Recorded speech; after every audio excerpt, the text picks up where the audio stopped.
Mesdames, Messieurs, nous sommes aujourd'hui face à une question essentielle, celle de notre responsabilité dans l'avenir de notre pays, de cette France que nous aimons et que nous défendons, mais pour laquelle nous devons encore et toujours nous engager.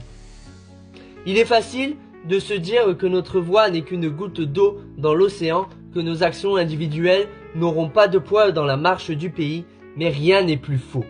En tant que citoyen, chacun d'entre nous détient un pouvoir, celui de choisir nos représentants, celui de faire entendre notre voix et celui de construire chaque jour, par nos voix et nos valeurs, la France de demain.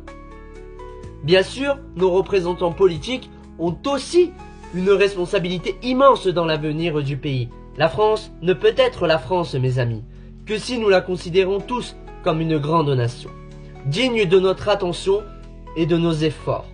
Et pour cela, nous devons en prendre chacun notre part. La grandeur de notre pays n'est pas seulement un héritage, c'est un avenir que nous bâtissons.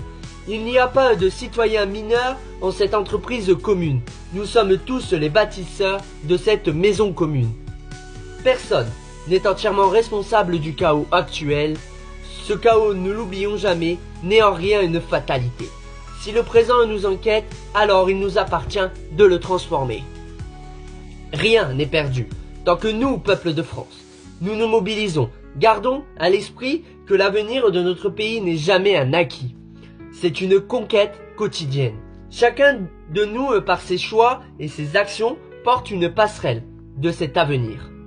Alors, à nous, peuple de France, de veiller sur l'avenir de notre nation avec détermination que l'histoire nous commande, car la France est grande, et cette grandeur est entre nos mains.